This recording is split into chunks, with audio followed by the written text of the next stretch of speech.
Bob, to turn that around, obviously there was a reason that both candidates shied away from hating on coal, if you will. And yet...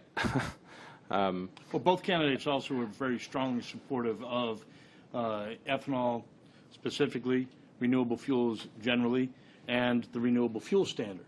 You know, and I think that's a recognition of their understanding of what ethanol and renewable fuels can mean for rural economies, giving farmers a value-added market. I mean, Tom raises an interesting point about BTU content, and I think education on all these issues would be very helpful, because that's one of the things that some of our critics always point to ethanol. Well, you've got less BTU content, so you can't possibly be as good for the consumer. Well, BTU content is really irrelevant when ethanol is being used as a blend component in gasoline.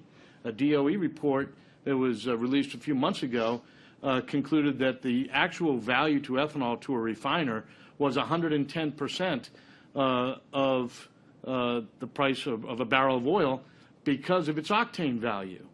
And so, you know, what metric you choose for comparison is real important as well. Ethanol, again, has been a huge value to the consumer, reducing the cost at the pump and reducing refiners' costs in producing a high-octane fuel.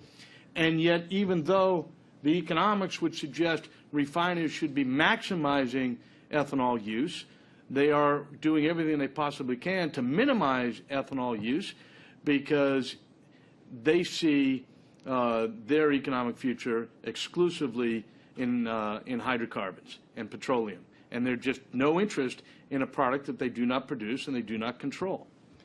At what point, though, how high of a blend does the consumer start noticing the degree of inefficiency between ethanol and petroleum or gasoline? Well, when ethanol is used as a replacement fuel to gasoline, so E85 in a flex-fueled vehicle, the consumer is smart enough to know that unless the ethanol is sold at 70% the price of gasoline, it's not an economic value to him. But that's in fact what is happening across much of the Midwest today, where E85 is $1 or more below the price of gasoline, and it is providing consumers that have a flex-fueled vehicle with some relief at the pump. Bob, you know, your argument, again, is I still don't understand why, if this is so economical, you need these mandates. And your argument is no different than some manufacturer or product saying, you know what, I can't sell this because Walmart won't put it on the shelves. So we need a government program that says Walmart has to put this, you know, program on our shelves because they won't do it. And look, that's not the way the free enterprise system works. I'm sorry. I mean, look, if it's economical, there are ways to get this done without requiring people to buy it, even if they don't want it. I know the Wall Street Journal has never been able to wrap their arms around this issue, but the fact of the matter is refiners absolutely control the access to the consumer. How is this different than people say, oh, Walmart controls the consumer market, and so they should be required to put all these different products on their shelves? How is your argument different than that? Well, there are clear energy, environmental, and economic public policy reasons for the government to say, you know what, gosh darn it, I know that ExxonMobil doesn't want to use more ethanol, but it is in our public interest. But you could make that argument in favor of Walmart stocking certain products, surely. Well, I don't represent Walmart. Maybe they'd like to hire me. No, but that is telling. I mean, that is telling, isn't it, in that you say you don't, because you do represent ethanol. I mean, what is the counter-argument to the suggestion that the support for ethanol is because you're an ethanol lobbyist? I mean, perhaps expand. Well, look, it's not because I'm a lobbyist.